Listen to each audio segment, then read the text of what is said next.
શરૂઆત હું કરું કે મિત્રો પરમાણુ જે ચેપ્ટર છે એ આમ જોવો તો એના પછી ન્યુક્લિયસ આવે છે, એનો બેઝ ગણી શકાય. આમ જોવો તો આપણે બોર્ડમાં તો આપણા સિલેબસમાં છે એના કારણે ભણતા હોય, પણ આ એક ઇન્ટરેસ્ટિંગ ટોપિકની હું એક બીજી રીતે ચર્ચા કરું તો એવું ચોક્કસ કહીશ કે ભાઈ તમે આજુબાજુમાં જે પણ અનુભવો છો, જે પણ ઘટના જોવો છો કે જે પદાર્થનું વિહંગાવલોકન કરો છો એટલે કે બારીકાઈથી જોવો છો, એ દરેક વસ્તુ કે દરેક પદાર્થ એ ચોક્કસ અણુનો બનેલો છે. હવે આ અણુ છે એને ઘણા ટાઈમથી આ 18મી સદીમાં વૈજ્ઞાનિકો બધા બંધારણીય કણ ગણતા, પણ એવા સમયમાં આ કણ જે છે એ શેનો બનેલો છે એના માટે 18મી સદીના અંતમાં અને 19મી સદીની શરૂઆત સુધીમાં ઘણા બધા પ્રયોગો કર્યા. એમાં સૌથી પહેલા હું તમને જણાવી દઉં કે ભાઈ થોમ્સન નામના વૈજ્ઞાનિકે એને એવું પ્રાયોગિક અનુમાન કરીને સૂચવ્યું. એને પ્રયોગ જે કર્યો તો પહેલા હું એની ચર્ચા કરી દઉં. જે થોમ્સન, ચેપ્ટરનું નામ આપણે લખી નાખીએ, ચેપ્ટર નંબર 12 પરમાણુ ચેપ્ટર છે. તો એમાં સૌથી પહેલા પ્રસ્તાવનાની અંદર હું વાત કરું તો થોમ્સનની વાત આવે છે. થોમ્સને રજૂઆત કરી સૌથી પહેલા, એટલે થોમ્સનનું મોડેલ જે છે એ આપણે પહેલા ભણશું. થોમ્સને જે મોડેલ આપ્યું એ થોમ્સનનું પ્લમ પુડિંગ મોડેલ તરીકે ઓળખાય છે. પ્લમ પુડિંગ મોડેલ, એની અંદર આપણે ચર્ચા કરવાની છે કે જે થોમ્સને પોતાના પ્રયોગમાં એક ડિસ્ચાર્જ ટ્યુબ લીધી. ડિસ્ચાર્જ એટલે કે જે ટ્યુબની અંદર તમે વાયુ ભરશો એ વાયુનું માંથી એ વિદ્યુત ભારિતમાં રૂપાંતર થશે. ડિસ્ચાર્જ એટલે કે એમાંથી ચાર્જ દૂર કરવાની પ્રક્રિયા ભણશે.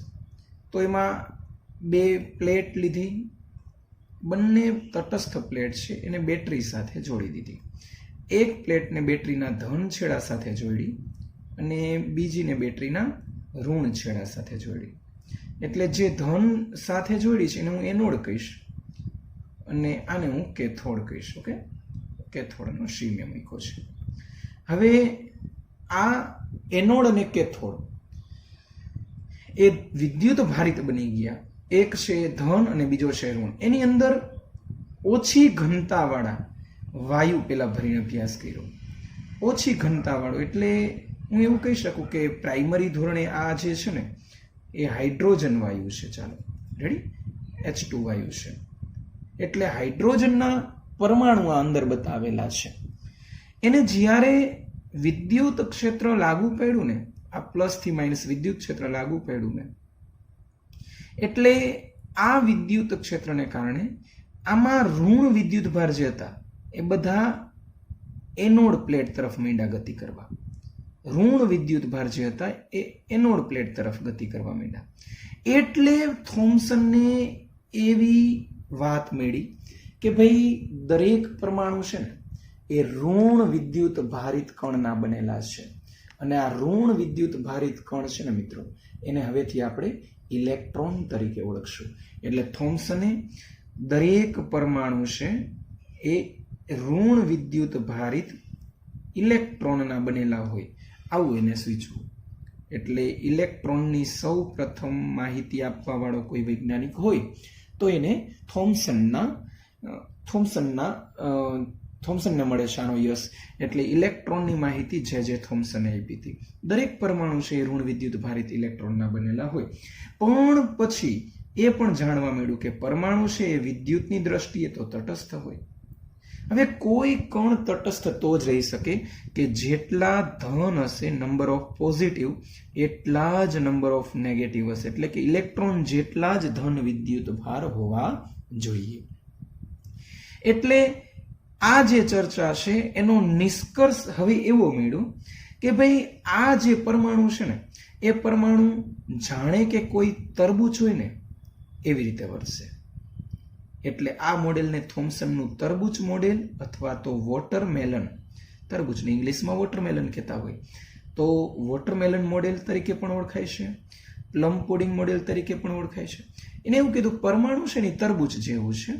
જેમ તરબૂચમાં ગર્ભ જે ભાગ હોય લાલ કલરનો, જેને આપણે પલ્પ કહેતા હોય, એ છે ને એ ધન વિદ્યુત ભારિત છે. આ ધન વિદ્યુત ભારિત છે. અને એની અંદર જે ખોસાયેલા બી છે બ્લેક કલરના, એ છે ને એ ઇલેક્ટ્રોન છે આપણા. હવે તમે કહેશો કે તરબૂચની અંદર તો બી તો સ્થિર હોય, તો ચોક્કસ. તો થોમ્સને એવું કીધું કે ઇલેક્ટ્રોન છે એ તરબૂચના બી છે અને ધન વિદ્યુત ભારિત છે. આ પલ્પ જેવો ભાગ, ગર્ભ જેવો ભાગ છે ને એ ધન વિદ્યુત ભારિત છે. એટલે કે ધન વિદ્યુત ભારની અંદર ઋણ વિદ્યુત ભારિત ઇલેક્ટ્રોન ખોસાયેલા છે. એટલે કે એને એવું કીધું કે ભાઈ ઇલેક્ટ્રોન છે ને એ સ્થિર છે. આ થોમ્સનનું પ્લમ પુડિંગ મોડેલ. એટલે કે આ મોડેલમાં ઋણ વિદ્યુત ભારવાળા ઇલેક્ટ્રોન તરબૂચમાં જકડાયેલા બીની માફક વર્તે છે. આ થોમ્સનનું પ્લમ પુડિંગ મોડેલ. તો આ પ્લમ પુડિંગ મોડેલ હતું. હવે આ જે મોડેલ એને આપ્યું એને કંઈક મર્યાદા રહી ગઈ કે અમુક મુદ્દા ન સમજાવી શક્યો. તો તમે જોઈ શકો કે થોમ્સને એવું કીધું કે ભાઈ ઇલેક્ટ્રોન છે ને સ્થિર છે. હવે ધારો કે હું એમ કહું કે ઇલેક્ટ્રોન, આ ઇલેક્ટ્રોન છે ને આ એની આજુબાજુમાં ધન વિદ્યુત ભાર છે, ઘણા બધા ધન છે એની આજુબાજુ. તો તમે કહેશો કે જો આ વિદ્યુત ભાર સ્થિર હોય તો સ્થિત વિદ્યુત શાસ્ત્ર મુજબ, પહેલા ચેપ્ટરમાં ભણી ગયા છો, સ્થિત વિદ્યુત શાસ્ત્ર મુજબ કોઈ વિદ્યુત ભાર સ્થિર હોય તો પછી કુલંબ બળ લાગે. અને આ કુલંબ બળ છે એ તો પછી વ્યસ્ત વર્ગના નિયમ મુજબ છે. એટલે કુલંબ બળ લાગ્યું હોય, બળ લાગે તો પછી પદાર્થ સ્થિર ન રહી શકે, કારણ કે ન્યૂટનના મત મુજબ ફાધર બરાબર મધર. એટલે કે ઇલેક્ટ્રોન છે તો પ્રવેગી ગતિ કરશે. એટલે આ મુદ્દો સમજાવવામાં નિષ્ફળ ગયો. એટલે આ જે છે એ થોમ્સને ઇલેક્ટ્રોન સ્થિર હોવાનું સૂચવ્યું, પણ સ્થિર વિદ્યુત ભાર છે એ તો કુલંબીય બળ અનુભવે અને આ બળને કારણે ઇલેક્ટ્રોન સ્થિર ન રહી શકે, પ્રવેગી ગતિ કરશે. આ પહેલો પોઈન્ટ. બીજો પોઈન્ટ કે જ્યારે કોઈ પ્રવેગી ગતિ કરતો હોય ઇલેક્ટ્રોન તો પોતાનામાંથી વિદ્યુત ચુંબકીય વિકિરણનું ઉત્સર્જન કરશે. તો આ મુદ્દો જે છે એ થોમ્સનના મોડેલની મર્યાદામાં ગણાશે, કારણ કે એ મુદ્દો એ ન સમજાવી શક્યો. પછી બીજો મુદ્દો કે ભાઈ એને એવું કીધું કે ભાઈ દરેક ઘટ દ્રવ્ય છે ને, કોઈ પણ ઘટ દ્રવ્ય, આને જે હાઇડ્રોજન જ વાયુ લીધો એના કરતા કોઈક વધુ ઘનતાવાળું લઈ આપણે, કોઈક પ્રવાહી મૂકીએ આપણે. એટલે કે કોઈ પણ ઘટ દ્રવ્ય છે એ પોતાના તાપમાન અનુસાર વિદ્યુત ચુંબકીય વિકિરણનું ઉત્સર્જન કરે. અને એ સતત હોય, એવું ન હોય કે ભાઈ ચોક્કસ તરંગ લંબાઈ વાળા મળે. ભલે તીવ્રતા એકબીજાની અલગ અલગ હોય, પણ તરંગ લંબાઈ તો સતત મળતું હોવું જોઈએ. પણ આના કરતા વિરુદ્ધ જેને જોયું કે એને જે પ્રયોગ કર્યો એમાં જે ફોટોગ્રાફિક ફિલ્મ ઉપર પ્રયોગ કરીને જોયું તો એમાં ચોક્કસ તરંગ લંબાઈ વાળા જ વિકિરણ મળે છે. એટલે કે ભાઈ અમુક તરંગ લંબાઈ વાળા મળે છે. ધારો કે દ્રશ્ય પ્રકાશ મેળવ્યું, ધારો કે અહીંયાથી આ દ્રશ્ય પ્રકાશ, તો તમને ખબર છે કે 350 નેનોમીટરથી 750 નેનોમીટર અથવા 400 થી 700 નેનોમીટર તો એ મળે છે, પણ બીજા પાછા મળતા નથી. તો આવું તો ન હોવું જોઈએ. તો આ જે છે વિધાન એ પ્રાયોગિક પરિણામ સાથે સુસંગત થયું નહીં. એટલે એને એવું કીધું કે ઓછી ઘનતા ધરાવતા વાયુ, જેમ કે હાઇડ્રોજન વાયુ, એને ગરમ કરો ને તો ઉત્સર્જિત પ્રકાશમાં રિઝલ્ટમાં મળ્યું ચોક્કસ તરંગ લંબાઈ. જ્યારે એને કીધું કે ગમે તે તરંગ લંબાઈ વાળા ઉત્સર્જન થવું જોઈએ, તો પ્રયોગનું અનુમાન જે પ્રયોગમાં રિઝલ્ટ મળ્યું છે એના કરતા એને વિપરીત મુદ્દો મળ્યો. એટલે પરમાણુનું આંતરિક બંધારણ સમજાવી શક્યો નહીં, કે ખરેખર પરમાણુમાં શું છે એ થોમ્સન સમજાવવામાં નિષ્ફળ ગયો. તો આ થોમ્સનનું પ્લમ પુડિંગ મોડેલ અને આ એની મર્યાદા છે, એનો બેઝ ગણી શકાય. આમ જો તો આપણે બોર્ડમાં તો આપણા સિલેબસમાં છે એના કારણે ભણતા હોય, પણ આ એક ઇન્ટરેસ્ટિંગ ટોપિકની હું એક બીજી રીતે ચર્ચા કરું તો એવું ચોક્કસ કહીશ કે ભાઈ તમે આજુબાજુમાં જે પણ અનુભવો છો, જે પણ ઘટના જોવો છો કે જે પદાર્થનું વિહંગાવલોકન કરો છો, એટલે કે બારીકાઈથી જોવો છો, એ દરેક વસ્તુ કે દરેક પદાર્થ એ ચોક્કસ અણુનો બનેલો છે. હવે આ અણુ છે એને ઘણા ટાઈમથી આ 18મી સદીમાં વૈજ્ઞાનિકો બધા બંધારણીય કણ ગણતા, પણ એવા સમયમાં આ કણ જે છે એ શેનો બનેલો છે એના માટે 18મી સદીના અંતમાં અને 19મી સદીની શરૂઆત સુધીમાં ઘણા બધા પ્રયોગો કર્યા. એમાં સૌથી પહેલા હું તમને જણાવી દઉં કે ભાઈ થોમ્સન નામના વૈજ્ઞાનિકે એને એવું પ્રાયોગિક અનુમાન કરીને સૂચવ્યું. એને પ્રયોગ જે કર્યો તો પહેલા હું એની ચર્ચા કરી દઉં. જે થોમ્સન, ચેપ્ટરનું નામ આપણે લખી નાખીએ, ચેપ્ટર નંબર 12 પરમાણુ ચેપ્ટર છે. તો એમાં સૌથી પહેલા પ્રસ્તાવનાની અંદર હું વાત કરું તો થોમ્સનની વાત આવે છે. થોમ્સને રજૂઆત કરી સૌથી પહેલા, એટલે થોમ્સનનું મોડેલ જે છે એ આપણે પહેલા ભણશું. થોમ્સને જે મોડેલ આપ્યું એ થોમ્સનનું પ્લમ પુડિંગ મોડેલ તરીકે ઓળખાય છે. પ્લમ પુડિંગ મોડેલ, એની અંદર આપણે ચર્ચા કરવાની છે કે જે થોમ્સને પોતાના પ્રયોગમાં એક ડિસ્ચાર્જ ટ્યુબ લીધી. ડિસ્ચાર્જ એટલે કે જે ટ્યુબની અંદર તમે વાયુ ભરશો એ વાયુનું માંથી એ વિદ્યુત ભારિતમાં રૂપાંતર થશે. ડિસ્ચાર્જ એટલે કે એમાંથી ચાર્જ દૂર કરવાની પ્રક્રિયા ભણશો. તો એમાં 2 પ્લેટ લીધી, બંને તટસ્થ પ્લેટ છે એને બેટરી સાથે જોડી દીધી. એક પ્લેટને બેટરીના ધન છેડા સાથે જોડી અને બીજીને બેટરીના ઋણ છેડા સાથે જોડી. એટલે જે ધન સાથે જોડી છે એને હું એનોડ કહીશ અને આને હું કેથોડ કહીશ. ઓકે, કેથોડનો સી મેં મૂક્યો છે. હવે આ એનોડ અને કેથોડ એ વિદ્યુત ભારિત બની ગયા. એક છે ધન અને બીજો છે ઋણ. એની અંદર ઓછી ઘનતાવાળા વાયુ પેલા ભરીને અભ્યાસ કર્યો. ઓછી ઘનતાવાળો એટલે હું એવું કહી શકું કે પ્રાઇમરી ધોરણે આ જે છે ને એ હાઇડ્રોજન વાયુ છે. ચાલો રેડી, H2 વાયુ છે. એટલે હાઇડ્રોજનના પરમાણુ આ અંદર બતાવેલા છે. એને જ્યારે વિદ્યુત ક્ષેત્ર લાગુ પડ્યું ને, આ પ્લસ થી માઇનસ વિદ્યુત ક્ષેત્ર લાગુ પડ્યું ને, એટલે આ વિદ્યુત ક્ષેત્રને કારણે આમાં ઋણ વિદ્યુત ભાર જે હતા એ બધા એનોડ પ્લેટ તરફ માંડ્યા ગતિ કરવા. ઋણ વિદ્યુત ભાર જે હતા એ એનોડ પ્લેટ તરફ ગતિ કરવા માંડ્યા. એટલે થોમ્સનને એવી વાત મળી કે ભાઈ દરેક પરમાણુ છે ને એ ઋણ વિદ્યુત ભારિત કણના બનેલા છે. અને આ ઋણ વિદ્યુત ભારિત કણ છે ને મિત્રો, એને હવેથી આપણે ઇલેક્ટ્રોન તરીકે ઓળખશું. એટલે થોમ્સને દરેક પરમાણુ છે એ ઋણ વિદ્યુત ભારિત ઇલેક્ટ્રોનના બનેલા હોય આવું એને સૂચવું. એટલે ઇલેક્ટ્રોનની સૌ પ્રથમ માહિતી આપવા વાળો કોઈ વૈજ્ઞાનિક હોય તો એને થોમ્સનને મળે છે આનો યશ. એટલે ઇલેક્ટ્રોનની માહિતી જે થોમ્સને આપી હતી. દરેક પરમાણુ છે એ ઋણ વિદ્યુત ભારિત ઇલેક્ટ્રોનના બનેલા હોય. પણ પછી એ પણ જાણવા મળ્યું કે પરમાણુ છે એ વિદ્યુતની દ્રષ્ટિએ તો તટસ્થ હોય. હવે કોઈ કણ તટસ્થ તો જ રહી શકે કે જેટલા ધન હશે નંબર ઓફ પોઝિટિવ એટલા જ નંબર ઓફ નેગેટિવ હશે. એટલે કે ઇલેક્ટ્રોન જેટલા જ ધન વિદ્યુત ભાર હોવા જોઈએ. એટલે આ જે ચર્ચા છે એનો નિષ્કર્ષ હવે એવો મળ્યો કે ભાઈ આ જે પરમાણુ છે ને એ પરમાણુ જાણે કે કોઈ તરબૂચ હોય ને એવી રીતે વર્તે. એટલે આ મોડેલને થોમ્સનનું તરબૂચ મોડેલ અથવા તો વોટરમેલન, તરબૂચને ઇંગ્લિશમાં વોટરમેલન કહેતા હોય તો વોટરમેલન મોડેલ તરીકે પણ ઓળખાય છે, પ્લમ પુડિંગ મોડેલ તરીકે પણ ઓળખાય છે. એને એવું કીધું પરમાણુ છે ને તરબૂચ જેવું છે.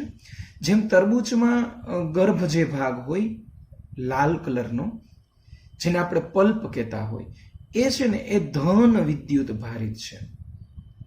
આ ધન વિદ્યુત ભારિત છે.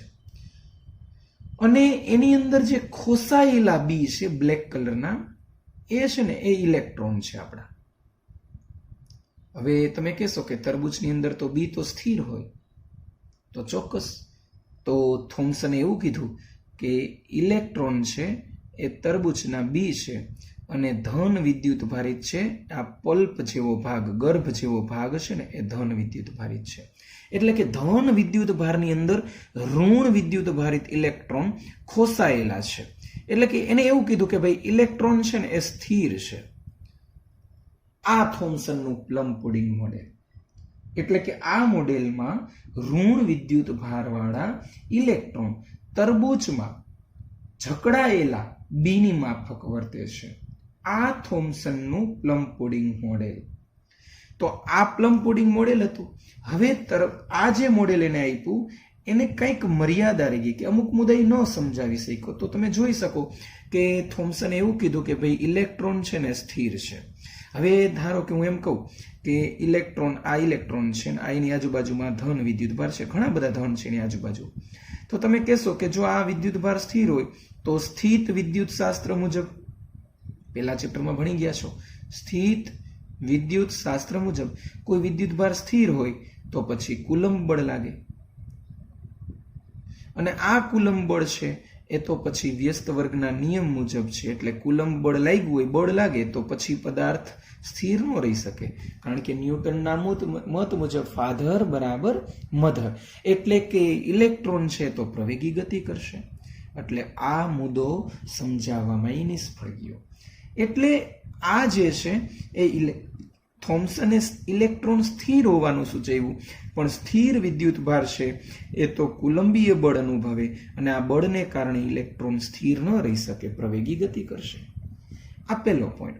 બીજો પોઈન્ટ કે જ્યારે કોઈ પ્રવેગી ગતિ કરતો હોય ઇલેક્ટ્રોન તો પોતાનામાંથી વિદ્યુત ચુંબકીય વિકિરણનું ઉત્સર્જન કરશે.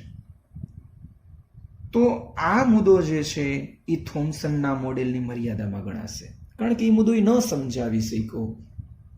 પછી બીજો મુદ્દો કે ભાઈ એને એવું કીધું કે ભાઈ દરેક ઘટ દ્રવ્ય છે ને, કોઈ પણ ઘટ દ્રવ્ય, આને જે હાઇડ્રોજન જ વાયુ લીધો એના કરતા કોઈક વધુ ઘનતાવાળું લઈ આપણે, કોઈક પ્રવાહી મૂકીએ આપણે. એટલે કે કોઈ પણ ઘટ દ્રવ્ય છે એ પોતાના તાપમાન અનુસાર વિદ્યુત ચુંબકીય વિકિરણનું ઉત્સર્જન કરે. અને એ સતત હોય, એવું ન હોય કે ભાઈ ચોક્કસ તરંગ લંબાઈ વાળા મળે. ભલે તીવ્રતા એકબીજાની અલગ અલગ હોય, પણ તરંગ લંબાઈ તો સતત મળતું હોવું જોઈએ. પણ આના કરતા વિરુદ્ધ જ એને જોયું કે એને જે પ્રયોગ કર્યો એમાં જે ફોટોગ્રાફિક ફિલ્મ ઉપર પ્રયોગ કરીને જોયું તો એમાં ચોક્કસ તરંગ લંબાઈ વાળા જ વિકિરણ મળે છે. એટલે કે ભાઈ અમુક તરંગ લંબાઈ વાળા મળે છે. ધારો કે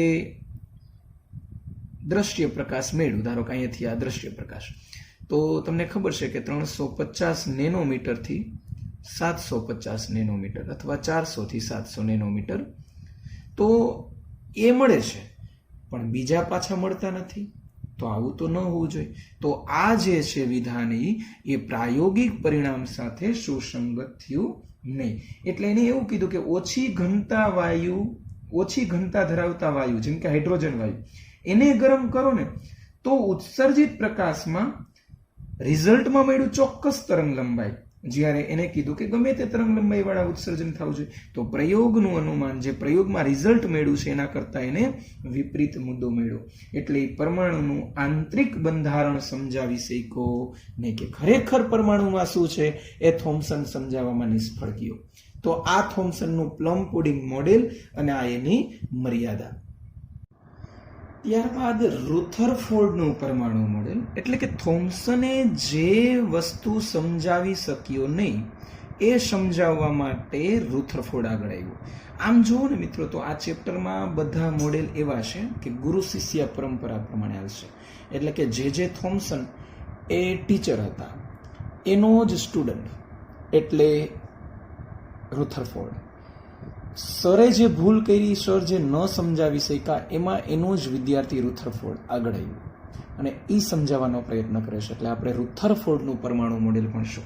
કે તમને ખ્યાલ છે કે થોમ્સને એવું કીધું કે ભાઈ ઇલેક્ટ્રોન છે ને મિત્રો એ સ્થિર છે, ઇલેક્ટ્રોન તરબૂચના બીની માફક ખોસાયેલા છે, સ્થિર છે.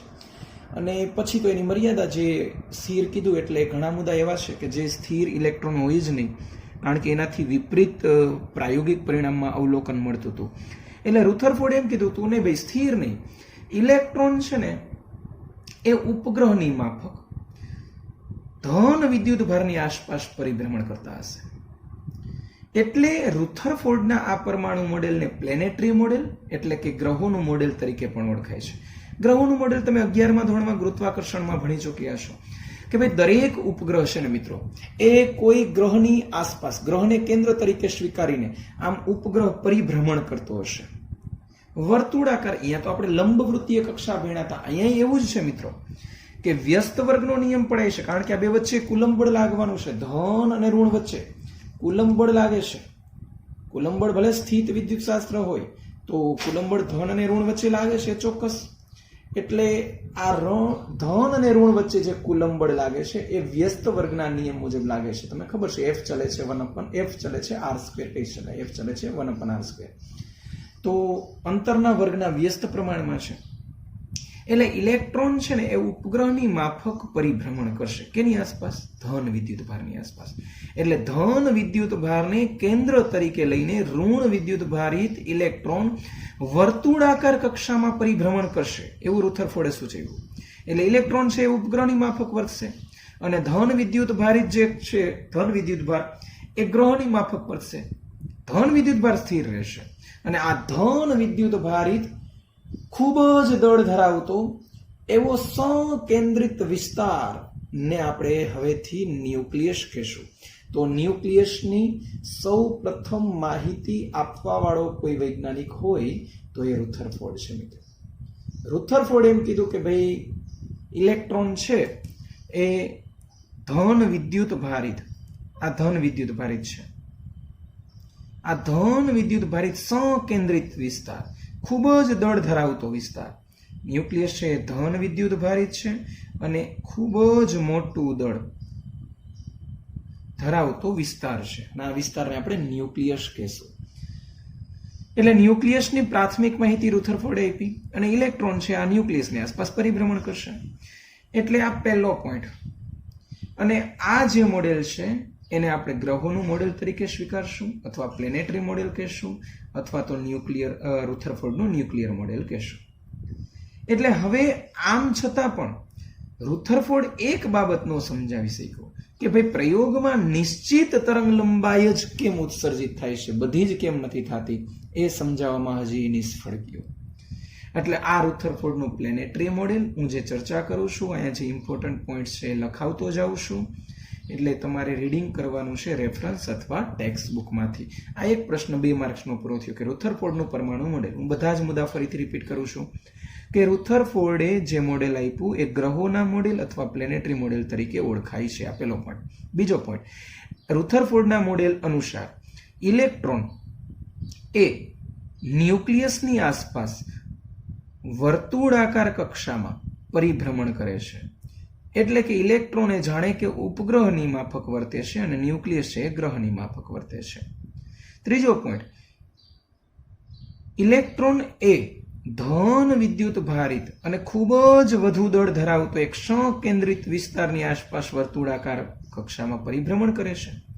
અને આ જે ધન વિદ્યુત ભારિત વિસ્તાર છે એને આપણે ન્યુક્લિયસ તરીકે ઓળખશું. હવે આ જે છે મોડેલ એ પરમાણુમાંથી અમુક નિશ્ચિત તરંગ લંબાઈ વાળા વિકિરણનું જ ઉત્સર્જન કેમ થાય છે એ સમજાવી શક્યું નહીં. આટલું તમારે લખવું. હવે હું એની મર્યાદાની વાત કરીશ. એટલે રુથરફોર્ડના મોડેલની મર્યાદા સમજાવી. મર્યાદા એટલે જે મુદ્દો ન સમજાવી શક્યો એની વાત કરી. એને કીધું ભાઈ કે ઇલેક્ટ્રોન છે વર્તુળાકાર કક્ષામાં પરિભ્રમણ કરે. તો તમે કહેશો કે વર્તુળાકાર કક્ષામાં પરિભ્રમણ કરે તો પછી કેન્દ્રગામી બળ લાગે, અને આ કેન્દ્રગામી બળ છે એ તો કુલંબ બળ વડે પૂરું પડાય છે. અને આ કેન્દ્રગામી બળ છે એ F = mv² / r એ કેન્દ્રગામી પ્રવેગ ઉત્પન્ન કરશે. અને જ્યારે કોઈ પ્રવેગી ગતિ કરતો ઇલેક્ટ્રોન હોય તો પ્રવેગી ગતિ કરતો ઇલેક્ટ્રોન પોતાનામાંથી વિદ્યુત ચુંબકીય વિકિરણનું શું કરશે? ઉત્સર્જન કરશે. અને ધીમે ધીમે ઉર્જાનું મૂલ્ય અને કક્ષીય ત્રિજ્યાનું મૂલ્ય બંને ઘટતું જશે. અને આ ઇલેક્ટ્રોન છે એ આમ વર્તુળાકાર કક્ષામાં રહેવાને બદલે ધીમે ધીમે પોતાની ઉર્જા ઘટશે, ત્રિજ્યા ઘટશે, એમ કરતા કરતા આમ કમાન આકારનું પરિભ્રમણ કરી ન્યુક્લિયસના સ્થિર થઈ જશે. આ ન્યુક્લિયસ છે એની અંદર આ ઇલેક્ટ્રોન આમ પરિભ્રમણ કરતો કરતો આમ આવી જશે. એટલે પછી ઇલેક્ટ્રોન ન્યુક્લિયસમાં સ્થિર થઈ જશે તો પછી પરમાણુ સ્થિર કહી શકે નહીં. એટલે કે પરમાણુની સ્થિરતા સમજાવવામાં એ નિષ્ફળ. આ એની મર્યાદા થઈ. ફરીથી હું રિપીટ કરી જાઉં છું બધા જ મુદ્દા કે ભાઈ પ્રચલિત યંત્રશાસ્ત્ર અનુસાર દરેક ઇલેક્ટ્રોન જે ન્યુક્લિયસની આસપાસ ગતિ કરે છે એ અનંત કક્ષામાંથી, એની ન્યુક્લિયસની આસપાસ ઘણી બધી કક્ષા હશે આવી, એમાંથી કોઈ પણ કક્ષામાં એ પરિભ્રમણ કરતો હોવો જોઈએ. એટલે કક્ષીય ત્રિજ્યા ઉપર કોઈ નિયંત્રણ હોવું જોઈએ નહીં. પછી બીજો મુદ્દો કે ભાઈ આ વર્તુળાકાર કક્ષામાં જે પરિભ્રમણ કરે છે એ ઇલેક્ટ્રોન તો કેન્દ્રગામી પ્રવેગ અનુભવશે, અને પ્રવેગી ગતિ કરતો કોઈ પણ ઇલેક્ટ્રોન છે પોતાનામાંથી સતત વિકિરણનું ઉત્સર્જન કરશે. એટલે ધીમે ધીમે ઇલેક્ટ્રોનની ઉર્જા ઘટશે. ઉર્જા ઘટશે એટલે ત્રિજ્યા ઘટશે. એટલે ઉર્જા અને ત્રિજ્યા બંને ઘટવાથી પછી આ ઇલેક્ટ્રોન છે પોતાની કક્ષામાં રહેવાને બદલે આવી રીતે હેલિકલ શેપમાં કમાન આકારની કક્ષા બનશે અને ઇલેક્ટ્રોન ધીમે ધીમે ન્યુક્લિયસમાં અંત પામશે.